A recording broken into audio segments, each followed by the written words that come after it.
Et coucou, aujourd'hui on est un nouveau jour et c'est un jour magnifique. Pourquoi? Parce que je reviens de la présentation de mon nouveau bloco. C'était génialissime et en fait j'ai pour la première fois réellement défilé pour un bloco en échasse. Ici ça se dit Perna de Pau. C'était incroyable et en fait ça m'a confirmé que je voulais faire le carnaval cette année en échasse et donc je suis trop contente. Voilà.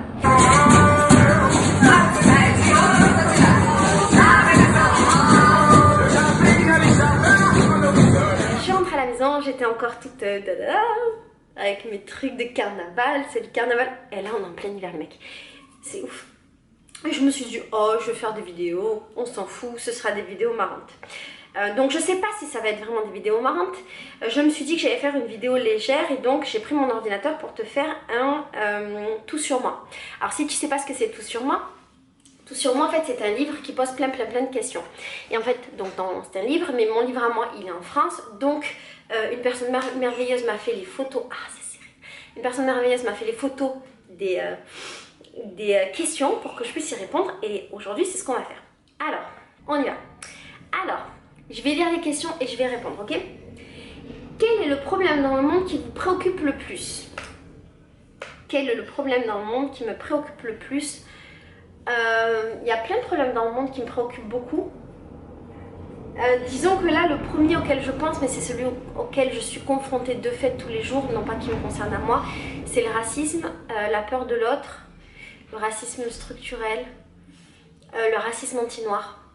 Parce que j'habite dans un pays très raciste et donc ce serait le problème du monde auquel je penserai en premier. Ensuite bien sûr je penserai aux problèmes de santé, aux problèmes d'accès à la nourriture et surtout aux problèmes d'accès à l'eau bien évidemment.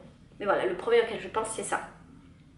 Concrètement, que faites-vous pour le résoudre? Je fais des vidéos pour parler du racisme au Brésil. Ça marche. Quand je suis guide aussi, je parle beaucoup du racisme et quand je suis ici au Brésil, je parle aussi beaucoup de ce genre de choses avec les gens. Êtes-vous engagé politiquement, oui ou non? Non, mais je pense que faire ce que je fais là, c'est de la politique. À partir du moment où on parle à des gens, on fait de la politique, donc on peut dire que d'une certaine forme, je suis engagée politiquement. Est-ce que vous votez? Oui, non, ça dépend des fois. J'ai très peu voté dans ma vie, j'ai quasiment jamais voté parce que j'y crois pas trop au vote. J'ai sûrement tort mais ça me dit rien. J'ai juste voté pour les élections, alors pour mes 18 ans c'était les élections et c'était Marine Le Pen qui était passée au second tour. J'étais déprimée. Ou son père? C'est possible que ce soit son père? Je m'en souviens pas. Mais je venais d'avoir 18 ans, j'avais eu 18 ans le jour des élections donc j'avais pas pu voter. Et j'ai revoté quand j'étais en Inde. J'avais voté pour Mélenchon. Et je sais plus qui c'est qui avait. Et je crois que j'ai voté une autre fois, mais je sais pas pour qui. Je pense que j'ai voté 2 fois dans ma vie. J'ai 35 ans, je crains un peu. Si vous ne votez pas, pourriez-vous m'expliquer pourquoi? Parce que je t'ai dit, traditionnellement vous êtes plutôt d'extrême droite centriste, de gauche, d'extrême droite ou écolo. Moi je pense que j'ai toujours voté plutôt de gauche. Mais maintenant si je vais voter, je voterai plutôt écolo. Je pense que j'ai jamais voté écolo parce que j'ai jamais cru que ça pouvait avoir un impact. De voter écolo, mais là avec les élections européennes j'étais très surprise et agréablement surprise et ça me donnerait l'envie de voter écolo si jamais je devais revoter une fois dans ma vie. Quel est le vote que vous regrettez le plus? Moi je regrette beaucoup le jour de mes 18 ans d'avoir pas pu voter, vraiment, parce qu'en fait c'est la seule fois dans ma vie où j'ai ressenti l'envie de voter et c'était important. Le président que vous préfériez, je sais pas trop, en fait j'ai grandi petite avec Chirac et du coup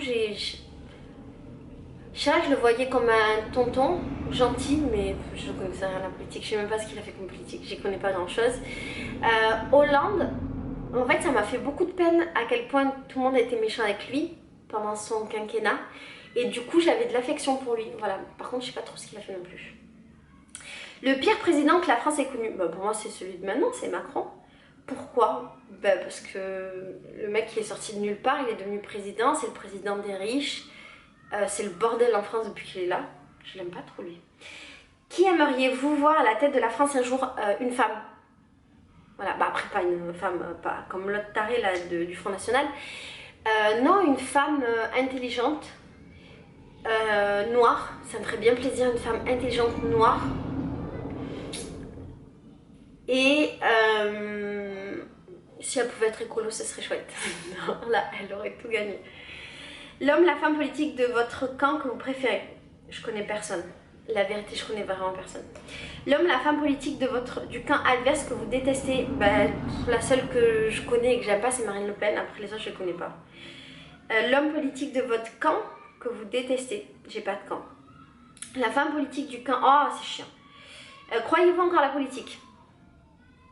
Non, je crois en les petites politiques qui se font peut-être en local, mais les grandes politiques en national ou en international, pas du tout. Quelle fut votre réaction le 21 avril 2002? C'est de ce 21 avril que je parlais. Consternée, triste, révoltée, indifférente, satisfaite, enthousiaste. J'étais consternée, j'étais hyper triste. En plus, comme j'avais pas pu voter, j'étais déprimée. Aviez-vous voté ce jour-là? Donc tu sais la réponse. Étiez-vous en colère? Oui. Si c'est à refaire, pour qui voteriez-vous au premier tour? Je sais plus contre qui elle était. Je crois qu'elle était contre Chirac. Alors, si je devais choisir, bon là ils disent des noms. Le livre est un peu vieux, de politique, mais la vérité on va pas le faire parce que je les connais pas. Tu vois, par exemple ils disent Nicolas Sarkozy ou Martine Aubry, je sais pas ce qu'elle fait. Nicolas Sarkozy ou Dominique Strauss-Kahn, bon c'est sûr pas pour lui. Nicolas Sarkozy ou Eva Joly. Eva Joly elle avait l'air cool mais je sais pas ce qu'elle fait. Je pense que je l'aimais bien parce que c'était une écolo et qu'elle avait l'air sympa. Nicolas Sarkozy ou Dominique de Villepin. Nicolas Sarkozy ou Marine Le Pen, bon forcément Nicolas Sarkozy. Jean-Luc Mélenchon, Marine Le Pen, Mélenchon. François Bayrou, n'importe qui. Oh ils sont méchants. Bayrou c'était le maire de ma ville, moi je l'aimais bien. Ségolène Royal ou Martine Aubry. Ségolène Royal, je l'aimais bien, mais je savais pas ce qu'elle faisait. Je suis désolée, je suis très nulle en politique. Bon, bah finalement, je l'ai fait. Quelle est la dernière grande manifestation auquel vous ayez assisté? Alors, au Brésil, il y a beaucoup de manifestations, de grandes manifestations, et en fait, malheureusement, je peux pas y aller. Parce que je suis étrangère et que s'il y a le moindre problème, par exemple s'il y a un souci, la police elle attrape 10 personnes et je suis dans l'eau, même si j'ai rien fait, je me fais déporter direct, c'est totalement interdit. Et donc je sais c'est Google mais j'ai pas trop envie de prendre de risques, donc j'y vais jamais. Et du coup les dernières manifs que j'ai faites, je pense dans mon cas c'était les manifs étudiantes quand j'étais vraiment jeune. Je suis pas trop une meuf des manifestations, j'avoue. Mais si j'avais été en France, j'aurais fait les manifs écolos, les dernières. Je crois que j'ai pas eu l'occasion. Pour quelle raison pourriez-vous descendre manifester dans la rue? Avez-vous déjà fait la grève? Non. Discutons un peu de vos opinions sur la vie, la politique et la société. Donc, le livre me dit les trucs et je dois dire oui ou non. D'accord? Si je suis pour ou contre. L'immigration contrôlée. Moi, je pense que je suis contre. En fait, pour moi, la Terre, elle appartient à tout le monde. Je comprends qu'il y ait des enjeux économiques et compagnie. Mais je trouve que c'est une grosse hypocrisie parce que très souvent les gens qui veulent immigrer dans notre pays, ils sont issus des pays que notre pays a volé ou notre pays a provoqué des guerres, donc c'est une grande hypocrisie. Et puis aussi, c'est une grande hypocrisie parce que les gens voient les immigrés comme des pauvres clandos qui viennent ici pour voler leur travail et compagnie, alors qu'en réalité... Je sais pas si c'est de l'immigration, je pense que c'est pas le bon mot, pardon. Je pense aux gens qui viennent des pays en guerre, c'est des gens qui sont très cultivés, très intelligents, qui fuient leur pays parce que c'est la merde et pour des questions de survie. Donc, non. La France aimait là ou quitter là. Je l'ai quitté les mecs et je pense que j'habiterai plus jamais en France. La construction des mosquées en France, mais bien sûr la construction de tous les lieux de culte pour tous les gens qui en veulent, il n'y a aucun problème. La guerre en Irak, je suis pas pour une guerre, donc je suis contre. L'indépendance de la Corse, j'ai aucun avis sur l'indépendance de la Corse, je suis désolée, je sais pas. En même temps, ça fait 1000 ans qu'ils la demandent, donnez-la au bout d'un moment. La suppression des niches fiscales, je sais pas ce que c'est les niches fiscales, la famille, je sais pas. Chanter la Marseillaise dans les écoles. C'est pas un peu désuet ça de chanter la Marseillaise? En plus, c'est quoi le sens? Pourquoi? Qu'est-ce que ça représente en fait? Moi, j'aimerais bien comprendre ce que ça représente. Chanter la Marseillaise pour les joueurs de foot. Pareil, ça sert à rien. Les cours de civisme, ce serait hyper important. Les cours d'empathie aussi, peut-être la méditation, les trucs comme ça pour les enfants, ce serait cool. La légalisation du cannabis, ouais, je serais plutôt pour. Les produits bio, bien entendu. L'avortement, complètement, la pilule complètement, il n'y a même pas à discuter. Le SMIC à 1500 euros. Ah, combien il est le SMIC? 1180? C'est ça? Je suis désolée, je dis peut-être de la merde. J'ai pas de... J'ai aucune connaissance en économie, je sais pas ce que ça ferait sur l'économie, mais là comme ça me semble bien. Le droit de vote pour les étrangers. Ouais, je pense que les étrangers qui vivent en France depuis un moment, bien entendu qu'ils devraient pouvoir voter parce qu'ils travaillent en France, ils payent des impôts en France. Donc ils devraient aussi avoir leur mot à dire, je suis d'accord. Le droit de posséder une arme, complètement contre. Le bouclier fiscal, je suis désolée, je sais pas exactement ce que c'est le bouclier fiscal, je peux pas dire de bêtises. La réouverture des maisons closes, je serais plutôt pour parce que ça protégerait les femmes plutôt qu'elles soient dans la rue, elles seraient dans des endroits où leur vie serait probablement moins en danger que dans la rue. Le retour de la nouvelle star, ça rend les gens heureux, moi il n'y a pas de problème. Le renvoi des Roms en Roumanie, laissez tranquilles les Roms peu chers. La Constitution européenne, j'imagine que c'est bien une constitution. Non? Je sais pas. Non, je sais pas. La privatisation de la sécurité sociale. Ouais, mauvaise idée. Les radars automatiques. Terrible. C'est une pompe à fric. Ça pour arnaquer les gens. La guerre en Afghanistan. Je suis contre les guerres. La retraite à 62 ans. Je suis désolée, je sais pas quel âge elle est la retraite. Je sais pas si elle a 65 ans. Je crois que j'ai que de la merde. Moi, je serais plutôt pour que les gens ils partent à la retraite tôt. Ils ont travaillé toute leur vie, laissez-les tranquilles, laissez-les vivre un peu. Nous, on prend la relève. L'interdiction de fumer dans les lieux publics, ça c'est magnifique. La réduction du nombre de fonctionnaires. Je pense que les fonctionnaires, ils sont importants, donc non.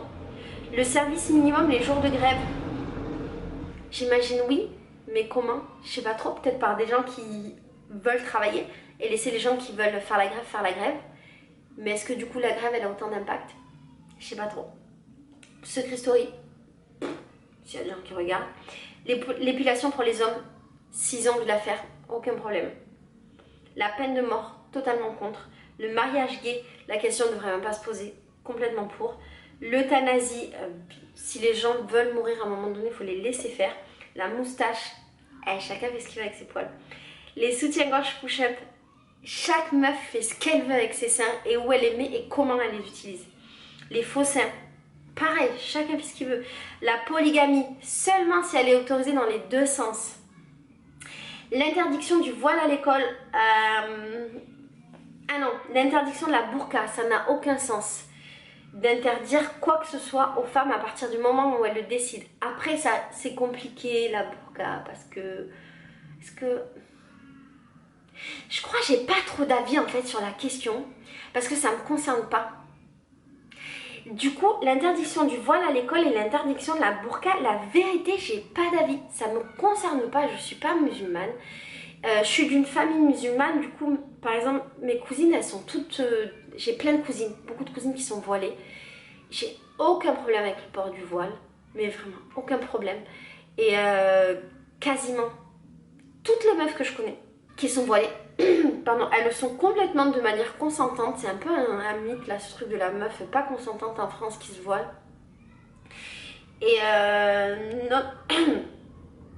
Et je sais pas pourquoi je donnerais mon avis en fait sur l'interdiction d'un truc qui me concerne pas. Non, j'ai pas d'avis. Le retour de Bataille et Fontaine. C'est vieux ça. Ah, je m'en souviens plus. La loi Adopi. Non, ça c'était ridicule. Avatar 2. Ah, ça ce serait une bonne nouvelle. Il est sorti ou pas? Ce livre est long et vieux. Tu me dis, hein, je sais pas s'il est sorti. Les 35 heures. Je sais pas trop. En fait, je crois que je fais partie de la génération qui a connu ce changement. Mais je sais plus. En fait, j'ai jamais vraiment travaillé 35 heures parce que j'ai quasiment toujours été à mon compte. Du coup, moi, je fais des semaines de beaucoup plus et donc je sais pas, j'ai pas d'avis sur la question. Je sais, hein, je dois paraître une grosse mongole, mais j'ai aucun avis sur la question. La suppression de la publicité sur France 2. Moi, je trouve que c'est cool, de la télé publique sans publicité. Google, c'est une grande machine qui est impressionnante, ultra performante, qui fait beaucoup de choses bien, mais qui est aussi très flippante. Responsabilité pénale à 13 ans. Je suis pas juriste, comment tu veux que j'ai un avis sur ça? En plus, j'ai fait des études de droit, mais j'étais en droit international public. Donc je sais pas, j'ai pas d'idée. L'iPhone, ben moi j'aime trop l'iPhone, je pourrais pas changer de téléphone. Alors est-ce que je suis pour ou contre l'adoption d'enfants par les couples homosexuels? Mais bien entendu les mecs. L'interdiction du FN, je suis pas trop contre l'interdiction d'un parti politique. Non, je crois que je voudrais pas être intolérante avec les intolérants. Et je crois qu'on a le droit d'être con. Les châtiments corporels à l'école, complètement contre. Si un jour quelqu'un touche mon enfant, mais mon Dieu, je le mange tout cru. La privatisation d'EDF, non, j'imagine ce serait une mauvaise idée. Le retour du franc, non, ce serait ridicule. Dieudonné, j'ai pas trop d'avis sur lui. En fait, c'est quelqu'un que j'aimais beaucoup quand j'étais jeune, mais après, il y a toutes les politiques, toutes les polémiques, je les ai pas suivies. C'est compliqué de dire pour ou contre à toutes ces questions parce qu'elles sont... En fait, c'est profond et il faut avoir des connaissances. Et en fait, ça me fait penser un peu aux conversations de comptoir, même si j'aime bien ce livre. Mais ça me fait penser aux trucs de comptoir où genre tu sais pas, mais t'as un avis. Et je pense qu'on n'a pas forcément à avoir un avis sur tout. Une femme présidente de la République. La discrimination positive, ouais, je pense que ça c'est important pour rétablir l'équité parfois. Ouais. La parité au Parlement, parité homme-femme, bien entendu. L'emprisonnement à vie, probablement pour les personnes qui sont dangereuses pour la société, mais je pense qu'il faudra avoir des solutions pour les réhabiliter, pas les réhabiliter, mais au moins les... Je pense que la prison pour la prison, c'est pas intéressant, mais qu'il devrait y avoir quelque chose de plus pédagogique, peut-être, je sais pas. Le service militaire obligatoire, non, rien, ça ne devrait pas être obligatoire. Après, ils disent, que faut-il faire? Eh mais c'est compliqué les mecs, on peut pas, c'est une vidéo trop longue. Il faudrait chaque point qu'ils abordent, ce serait une vidéo. Que faudrait-il faire contre le chômage? Qu'il y ait plus de travail. Contre la pauvreté, bah faudrait... En fait, je sais pas... Parce que là, je suis en train de penser au Brésil en même temps. Par exemple, la pauvreté, je te dirais, il faudrait arrêter d'être dans un pays raciste et rempli d'inégalités sociales. Et il faudrait arrêter avec cette classe haute et avec cette corruption qui font que les pauvres restent toujours pauvres, j'imagine. Que faudrait-il faire contre le racisme? Bah, s'aimer et arrêter d'avoir peur de l'autre. Contre les délocalisations, aider les entreprises à arrêter de les ponctionner. Contre la pollution, respecter les règles. Et contre les Chinois, bah, arrêter d'être raciste, par exemple, et poser des questions comme ça. Avez-vous déjà été impliqué dans un procès? Non. Faites-vous confiance en la justice de votre pays? Plutôt. Payez-vous trop d'impôts? Non. Quand avez-vous été le plus fier d'être français pour la dernière fois? Je crois pour la Coupe du Monde de 98. C'est très gogol. Et là, j'étais très fière il y a 2 jours parce que j'ai vu que la possibilité de l'IVG en France, elle avait augmenté de... Le temps pour faire une IVG en France, elle a augmenté de 2 semaines et j'étais plutôt fière. Qu'est-ce que c'est être français pour vous? Parler français? Non. Tout le monde peut parler français. Râler tout le temps? Regarder TF1? Non. Manger du cochon? Non, tout le monde en mange. Ne pas parler anglais? Eh, ça c'est un truc bien français. Défendre les droits de l'homme? Ouais, c'est quelque chose que je dis beaucoup ici au Brésil, que notre pays, on est le pays des droits de l'homme, mais c'est quelque chose qu'on nous inculque. Et je crois que quand on arrive dans un pays comme le Brésil, et ben du coup, on est encore plus choqué par les inégalités. Mais je pense que notre pays est un pays très hypocrite parce qu'on est le pays des droits de l'homme, mais pour faire respecter les droits de l'homme, on a volé la moitié de la planète, notamment l'Afrique. On a fait des guerres un petit peu partout. Donc voilà. Est-ce que prendre des antidépresseurs c'est français? Aucune idée. Penser essentiellement à manger c'est français? Non, il y a plein de gens, les Brésiliens mangent tout le temps. Être blanc, est-ce que c'est être français? Non, la France, l'avantage qu'on a c'est que notre pays c'est un pays de toutes les couleurs et j'en ai vraiment conscience depuis que je voyage. Et que même s'il y a plein de problèmes en France, plein de problèmes de racisme, je pense que quand même, il y a ce truc français qui fait qu'on est un pays de mixturage. Mixturage, je sais pas si c'est français. Il y en a plein d'autres, mais on s'en fout, c'est pas intéressant. Ok, j'aime pas du tout parler de politique, mais aujourd'hui c'était une vidéo qui parlait de politique. Pourquoi pas? Je te fais des gros bisous, je te dis à bientôt pour une nouvelle vidéo. Ciao.